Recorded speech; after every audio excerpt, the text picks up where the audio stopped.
Hey guys, it's Nick. Before we get going today, I wanted to give you a few discount codes for the products we love and our show sponsors. So don't just turn this one off. If you're listening to this podcast, we at Hardwick Life want to reward you for your loyalty. So take 25% off of your order by using the code HardwickFF25 because after this long, we consider you friends and family. That's HardwickFF25 at hardwick.life. It's like hardwick.com, but that one was taken by a shirt company. So hardwick.life is where you can find it. For 20% off at bubsnaturals.com, use the code Hardwick20. That's Hardwick20 at bubsnaturals.com. And for 10% off at Julian Bakery, use the code Nick Hardwick, that's me, at julianbakery.com. Again, Nick Hardwick at julianbakery.com. Now, if you want to hear what I take daily and get some insight as to what you should take, maybe stay tuned. If not, skip ahead about a minute and we will be into the show. Thank you all. All right. So you want to know what you should buy. I take 6 of our Hardwick Life products every day. I originally started that company out of kind of selfish needs. I wanted to get access to the absolute highest grade products in the world. Our supplements are pharmaceutical grade, all of them. They've got unique delivery mechanisms. So you aren't just getting expensive urine, you're actually absorbing the products at a higher rate than cheaper store-bought supplements. I take brain, joint, fuel, phyto, pump, and neuro. Now, that may be a little extreme for you, but those are my jams. Now, I've done a lot of damage to my body. I need all of them. The brain and joint, they're kind of self-explanatory, right? Fuel is one of the only whey protein powders that I can take that doesn't upset my tummy. And we hear the same thing quite frequently from folks that don't process dairy all that well. That's because it's made from New Zealand grass-fed whey. New Zealand has the highest dairy standards in the world. There's a noticeable difference, and the flavor, it's pretty damn incredible. For a peri-workout drink, which peri-workout, you'll hear that term, it means around your workout, or to add protein midday, I put 2 scoops of fuel with pump, which has 3 grams of creatine per serving, 400 milligrams of ATP, which is the body's energy currency, and 95 milligrams of caffeine to get you all fired up. All of those, they allow you to do more work in the gym, getting better results. More work equals better results. Who would have thought? Seriously, you can work harder and have a lower rate of perceived exertion. And I like to add in phyto, which has all of the necessary nutrients, vitamins, and minerals, along with this patented formula called TrueBrock, which contains glucoraphanin, which researchers at MIT are calling the fountain of youth. And lastly, I take neuro about an hour before bed. Dr. Andrew Huberman, a Stanford neuroscientist, host of the Huberman Lab podcast and recent guest with Joe Rogan. I'm sure some of you listen to that guy. He's pretty awesome. Recommended in our 3rd episode ever, we got him before he blew up, magnesium L-threonate, as it's the only form of magnesium to cross the blood-brain barrier. And it increases levels of brain magnesium, and that leads to better cognition and a more robust memory. That's important. It also has a slight sedative effect to help you get to sleep. All right, I'm not going to bore you with more details. Get over to Hardwick Life and use the code HardwickFF25 for 25% off. Now, you guys that have been following me for a while now know that I've used Bubs Naturals since the company's inception. I don't know. I may be their first ever ambassador. I know there's a lot of bigger names now that are promoting Bubs. The company is blown up and is thriving because many folks like me understand how great their product is. I take 2 scoops of their collagen protein and 1 scoop of the MCT oil powder daily with my morning coffee.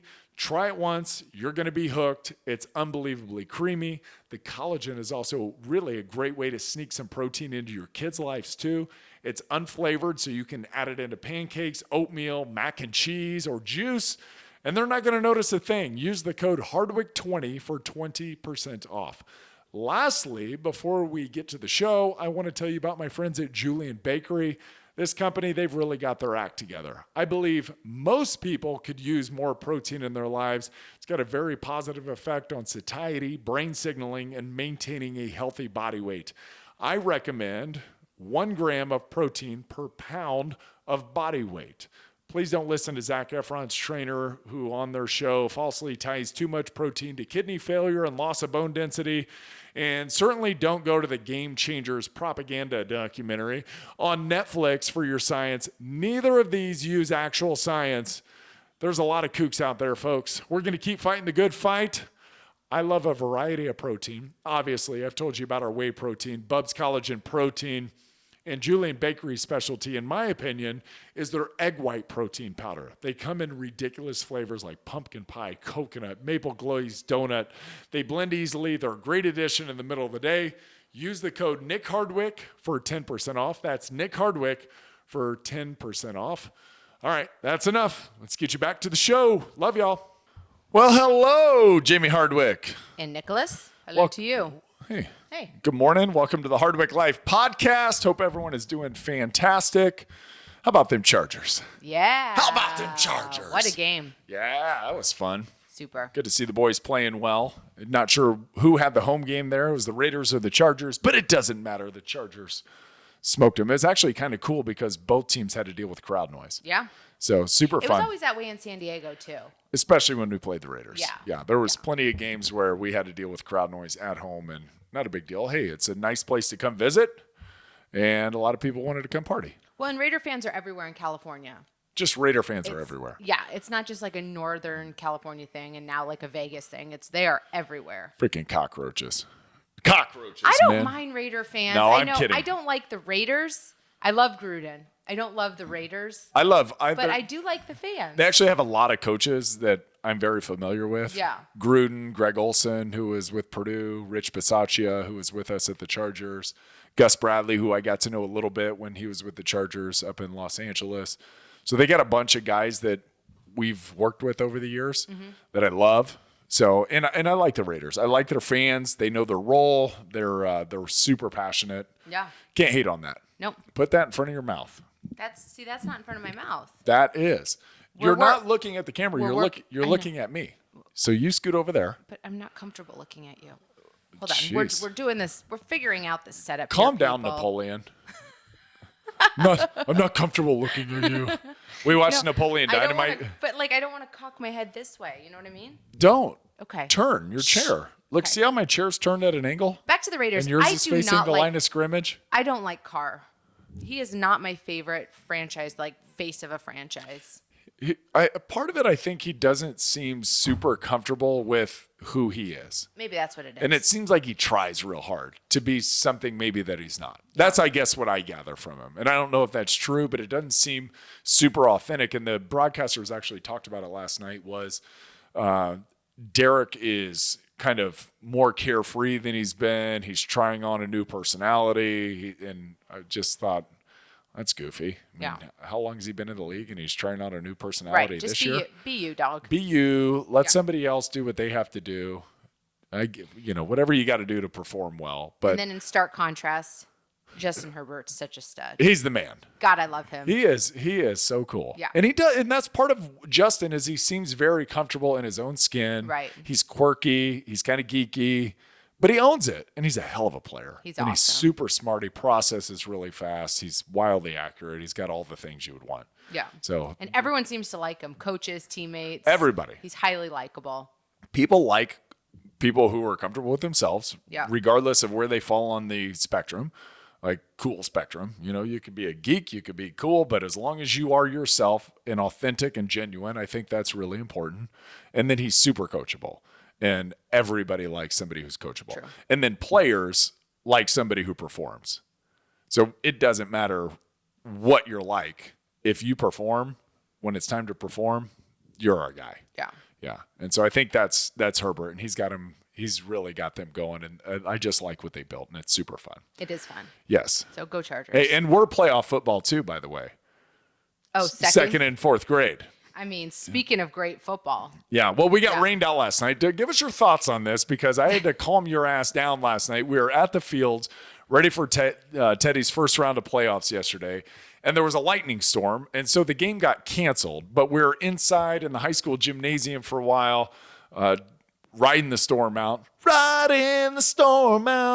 and then they eventually canceled it when the rain started letting up and the clouds seemed like they were blowing by. And it was like, if we just wait 20 more minutes, we're going to be able to play. And sure enough, like on the drive home, which was 5 minutes, it was beautiful. And there was a great rainbow out, and you were super. If you watched the Monday night game last night, the Charger Raider game, think about John Gruden's face when they said that it's going to be a lightning delay. A weather delay. In an indoor stadium. Indoor. That was sort of my face yesterday when they said it. I was like, wait, what? And so here's the issue is Nick's the head coach of both boys, the 4th and the 2nd grade team. Mm-hmm. 2nd was supposed to play last night. 4th was supposed to play tonight. Well, now they had to reschedule. Both kids play in different fields at the exact same time. So Nick had to choose his favorite son. And that's not that's not true, but that is how Teddy views it. But yes. So Teddy came up to me once we got home, and he was super upset. Mom was super upset because she didn't get to see both. She had a very difficult time putting a filter on herself, and she's like in the middle of the gymnasium in front of the guy who was not in charge of canceling it, but was the messenger. So she shot the messenger. She's like, who's the coward who canceled the game? And I'm like, would you quiet down or step outside, please? It's just absurd.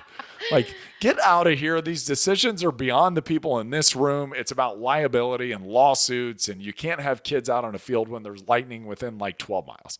It's just the rules. And you didn't understand that. And I understand it. I don't like it. But you were pissed. Here's the deal. It wouldn't have bothered you if we didn't have a 4th grade game today and we just rescheduled the 2nd grade game. 100%. But it affected you personally because now you're not going to get to watch Hudson play because they're played at 2 different locations. And so you couldn't restrain your own emotional control. We lost that. And you perhaps insulted somebody. Perhaps. So she apologizes. She'd like you to know that. I'm sorry. Yes. Yeah. Yeah, I know you were upset, and I know it stinks, and Teddy's upset that I don't get to coach him. And here's my explanation to Ted is, Teddy, honestly, Hudson's grade level is a little more complicated than yours, and not much, but we have actual plays. I have a playbook. And Teddy's, I draw things up in the backfield, and I say, run left, run right, throw the pass as far down the field to the right side as you can. You know, those kind of things. And Hudson's, we actually call plays. We have a script, we do things. And the other coaches can't really say they don't know what the plays are. So that's maybe my bad as a coach for not giving them the game plan or letting them call plays. But Teddy was super upset, and I hope he understands. And it's also a team that we've beaten twice, and they haven't scored at all. So yeah, and part of my frustration is I got to watch the 2nd graders. I prefer to watch the 4th. Yeah. So, yeah. Anyways. Anywho. I know. I need better self-control. You do. I know. Yeah. On to the topic at hand. Okay. Sorry. Okay. Enough of that. Yep. Yeah, good. So I had a thought today because I got a client who's frustrated, and it's a female that she's lost some weight and is doing really well with her like daily practices, is on track, like meditating, moving more, exercising, concentrating on what type of food she's eating. Yet she got on the scale and was up a little bit of weight. And it's really hard as a coach to see somebody not have success, right? Just like you want your boys to have success, it's hard to see when they don't, when there's like a little setback or whatever. Females are so much, for me, more difficult than males because your bodies do so many different things and are very finicky. And depending on the time of the month and where you're at in your cycle and all these things, like you can hold more water, you could be producing more, I don't know all the things that happen in a female body, but it's just very tricky, right? It's very tricky. And maybe you could talk us through some, because in and out, right? Like been on weight loss kicks before. Mm-hmm. And I don't necessarily think you're on one now, or I don't know what you're doing now, but it's like, it seems to me that a lot of women get going, have success, and then hit a wall. And it's not that you give up, but it's that your body like has a very natural resistance to getting lower and leaner and all of that. Can you help me out here? Well, I think there's a difference in females between needing to lose weight, right? Like you are obese and you need to lose, 40 to 100 pounds of Yes. weight. And that's males too. For health reasons. And males too. Yep. I think some of the people you're dealing with is that vanity weight where it's the 5 to 10 pounds of extra weight. It's not a necessity. It's not a health concern. It's Right. not a longevity concern. And it's not a pressing issue. It's not Yes. looking in the mirror, hating what you see. It's, pinching a little extra and being like, man, this would be nice. And I mean, we always talk about it, but at some point it becomes more of a want than a need. Yes. And so I think maybe for you dealing with female clients, it's a little trickier because you're dealing with their emotions. You're dealing with cycles, which you don't have any idea about. Right. Right. And like the weight gain and all of that. Yeah, it does. happens. And I know it fluctuates and I know it's very tricky. Right. Yes. Right. But I think the principles are exactly the same for males and females. If you're not For seeing sure. results, it's because you're not in a caloric deficit, right? Right. It's like that's basic. That's it. But That's math. but let me give you Okay. my caveat. But I think when you are very close to what your goal weight or your set point or your healthy weight is, Yes. if you're not consciously waking up every single day, working towards it, day in, day out, having no slip Working ups, towards your caloric deficit. Yes. Yes. Yeah, and staying in that deficit. It's not easy to lose the last 5 pounds. So And here's, I think, the hard thing with females is you can create a caloric deficit, and then through certain times of the month, your metabolism either slows up or speeds down. yeah,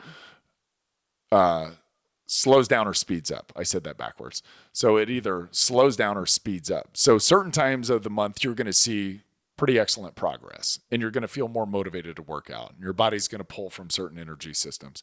And then here's where the caloric deficit thing, like calories in, calories out, matters most. Right. Just like you said, calories in, calories out matters most when it comes to weight loss. Male, female, dogs, cows, doesn't matter. But females are a little trickier because hormonally, I think, and this is out of my pay grade, this is just a theory of mine, is that hormonally you guys fluctuate from week to week throughout the month on how fast your engine is revving.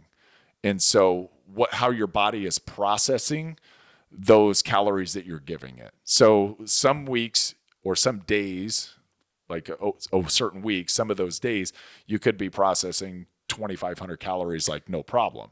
And then you're taking in 2,500 calories the next week.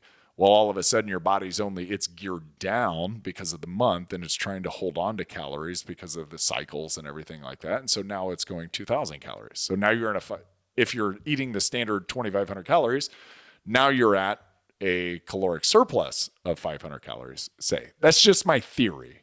Right. And I don't know if that's true or not. I don't think it varies that much. No, probably not that much. Yeah, but I don't think it's but you're 500 right. I do think being concerted with where your caloric intake is probably when you want to lose weight. Yeah. When you want to lose weight. That's the most important thing. I think the other thing too with you working with female clients is, okay, for the most part, females are smaller than males. Yes. Right? Their basal metabolic rate is lower than that of a male. Naturally, because they're yes. Naturally You're smaller. smaller. Yeah. Less fat, less Yeah. muscle. The bigger you are, the more calories you Yes. burn. The smaller you are, the less calories you So burn. just less cells in general, That's right. Yeah. Smaller. Less muscle, less size, less your heart has to work. So as you're calculating, what your kind of basal metabolic Mm-hmm. is versus your food intake, we're dealing with smaller margins too. It might That's be right. a 200 calorie little deficit that we're trying to create on a daily basis versus some of your bigger clients that are males weighing over 300 pounds. They're able to create 1,000 calorie deficit really, really easily. Even like on the Lose Like Alignment program, some of the men that come in on our biggest day, you're still at 1,000 calorie deficit. Right. On our biggest eating day, Yes. at like 2,500 calories. And so it's a big eating day. Right. Females, you're at on average, you may be at 25, because 250 or say 500 a calorie female, deficit. just at rest, 150 pound, regular female, you're probably burning around 1,500 calories. Then of course you add on any sort of exercise, Movement, obviously your muscle mass and all of that calculates into it. But let's just, for simplicity's sake, 1,500. That's not very much food. It's not. So if you're sedentary, you're sitting most of the day, to create a caloric deficit when your BMR is 1,500, I mean, you're really, It's hard. It's fine tuning. Yes, So it does. is. Women are way more finicky than men. Yes. And you're right. It's because of the body size. Yeah. The margins are smaller. the starting point. Totally. And so if you're a small male, say you're a 150-pound male and you're trying to get to 135, it's kind of the same thing, Yeah. right? The margins are tiny. Tiny. So you have to be very diligent with tracking where you're at. So that kind of brings us to the next thing is, what are you doing it for? And I don't mean like, what's your why? Because we do the why. Like, think of your deep why. Why am I doing this? Why do I need to lose the weight? And I do that for the big weight loss clients. Like, why do you want to do this? Right. Probably because you want to be around your kids, probably because you want to spend more time with your wife, probably because there's activities that you can't do at your size that you would love to do. For me, it was, I'd love to go on hikes with you guys. I'd love to go on bike rides with you guys. I'd love to be more active. I want to live longer so I can experience my grandkids and maybe our great grandkids. And also, I want to get smaller so I can exercise more so I can take care of my brain, right? So those are like the deep whys. And so we talk about those, but with females that are like you, right? You're 140, 145 pounds. Like, where are you going to go from here? You know what? Like, are you going to step onto a stage? Like, what's the real why? Because it's not health, because you're damn healthy. Right. Right. And you can do everything you want to do. Yep.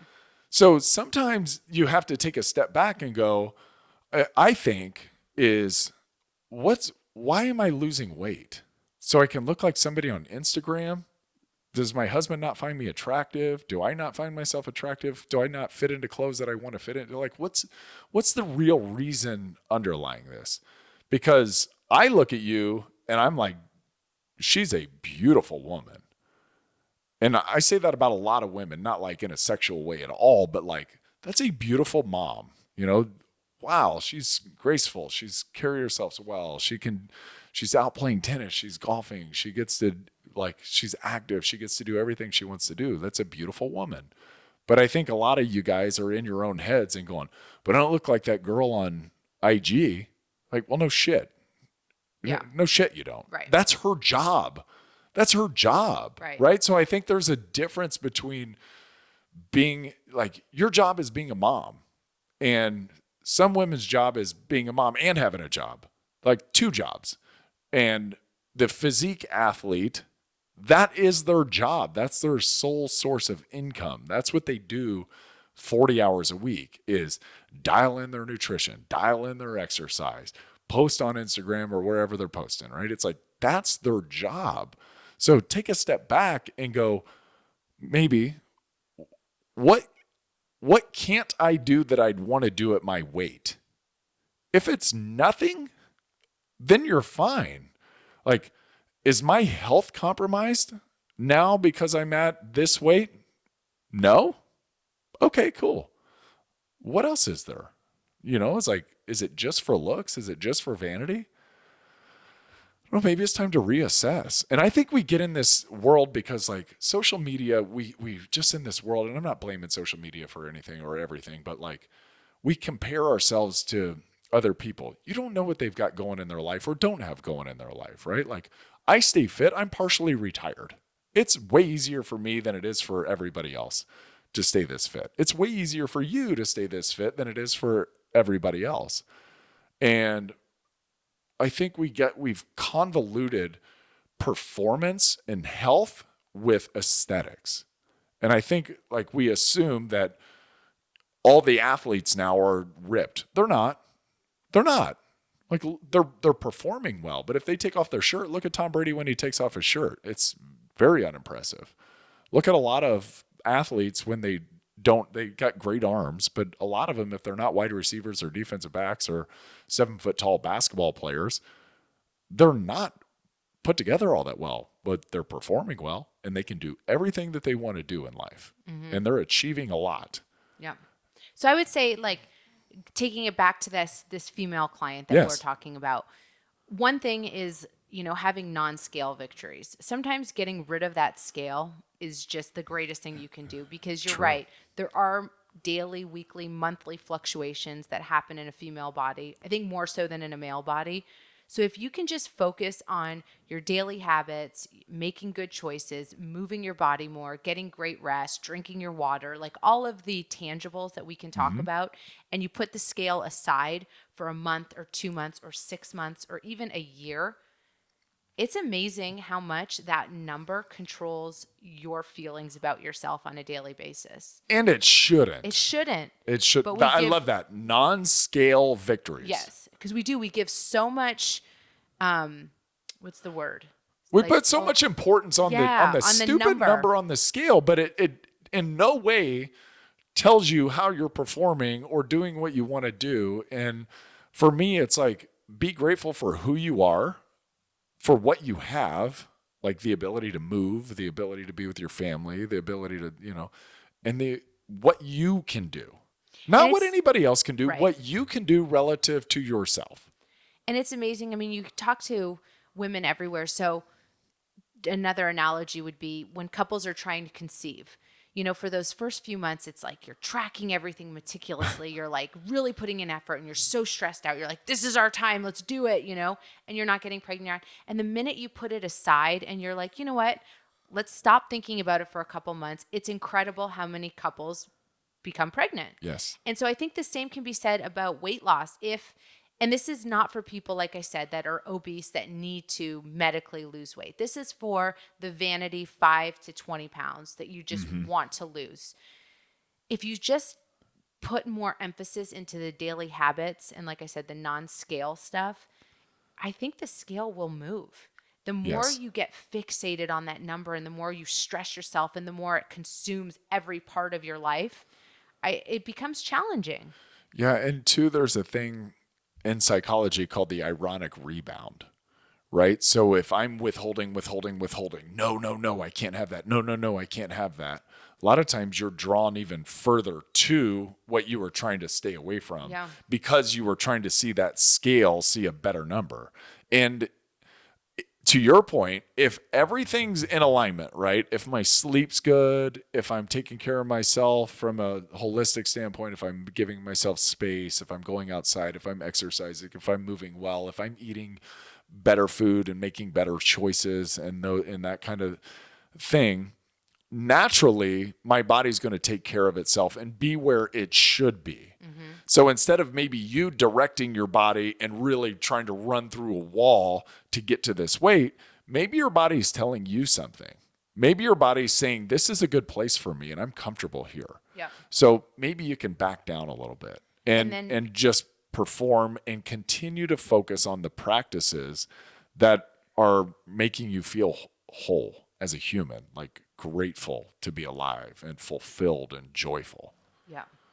And I would say another aspect of that is just be leery of this like arrival syndrome. Like I've been guilty of this in the past too. When I am 120 pounds, I will be happy. But will you? Like there's not an imaginary number that aligns with happiness, but it's a really easy thing, I think. And I think females fall into this trap all the time where it's when this happens, then I'll be able to be happy. I think that's with humans in general. Yeah. I think that's male, female, but you're probably right. With females, it's like, man, when I weigh 136 pounds, everything's going to be better. It's like, no, it's not. Yeah. Your number's going to be lower, but have you done everything necessary to make yourself a happy person? Right. Is your perspective changing as you're doing this? And maybe it's part of the process to get there to achieving your goals that's going to ultimately bring you fulfillment. Yes. And happiness. Maybe that's part of it. Like we would always say, winning the Super Bowl, it's not really the trophy that matters. It's who you become, who you have to become to win the trophy. That's the real important part. But to your point, it's, whoa, when I get to 120, oh, things are going to change. No, you're just going to be a miserable 120-pound female who probably hadn't eaten enough. You know what I mean? It's like, you get down that low, who gives a shit? Yeah. Who gives a shit? And especially, I just like, you're married, you have 2 kids, you're closing in on 40 years old. It's like, who cares? Don't go stressing over, what's my glute gains looking like? Like, is it that important that I can't tell the fucking difference, like, when we got married, you got up to 160. I loved you then. You got down to 130 before. It's like, I love you then. I don't give a shit what your weight is. And from 130 to 160. So I'd urge you females out there who are really trying to hammer out those extra 10 pounds for bikini season or whatever it is. Just, your husband loves you. I don't care what you look like. And love's love. If I don't love you because of how you look, if you're within a certain, like, now I think if you go up to say 2 something, then something in you's probably unhappy that's maybe causing you to, driving you to the kitchen and driving you to overeat, or like something's changing in you. So I would, as a husband, be concerned that like we're not doing enough in the house to bring you joy, that you're seeking it through food. Mm-hmm. And maybe you should, like, let's work on a way to be happier together and content. Yeah. So we're not seeking that through food or whatever, like whatever changes, right? But overall, if you stay, and it's kind of what we talked about last time, if you stay within the boundaries of what we've set up in our relationship overall, and I'm not saying you've got 10 pounds, babe, you go over that 10 pounds and you're going to be getting divorce papers. Like, no, but if you're living the life that we have set up and you're 30 pounds bigger, I don't give a shit. Yeah. I like you chunky. I like you skinny. I love you. And I wish women, and I think women are more guilty of this than men, is love yourself regardless of the way your body looks. It's just love yourself, just like give yourself a freaking break. Who cares? It's just weight, like get it off if it's going to make you move better or perform better or allow you to do more, or if it's a health risk or whatever, but don't do it to look like some chick on Instagram. Right. Because you don't know what she doesn't have going on in her life. That's all she's doing. This is her job. Yeah. It's not your job. I'd much rather you be a great mom than posting on IG all the time, although you're pretty damn funny. Okay, back to the weight thing one more time. Mm-hmm. I think, too, another trap that women fall into is constantly feeling like you have to lose weight. So it's like, even if you're not you're not counting your calories, you're not measuring things. If you asked, I think 90% of women, like, what are your goals right now? They'd be like, to lose 5 to 10 pounds. Right. Every single woman. Every woman, but universally. I believe that. Just go around. Like, we could do a poll in our neighborhood. I promise you it's 5 to 15 pounds. Everybody. For sure. But I think here's like something that's super unsexy to say. It's like living in maintenance is actually a really healthy approach to life. Balance. Yeah. But it's not sexy, right? To say that. It's like, I am just maintaining. You know what? I'm just average as hell. Yeah. But it's like, I'm good. I'm like, my weight's fine. I can do everything. I am just going to stay where I'm at. And then I think it allows you too. So when you're, consuming 2,500 calories a day, you're active, you're moving, your body is of a healthy weight, you can eventually earn the right to diet down. Mm-hmm.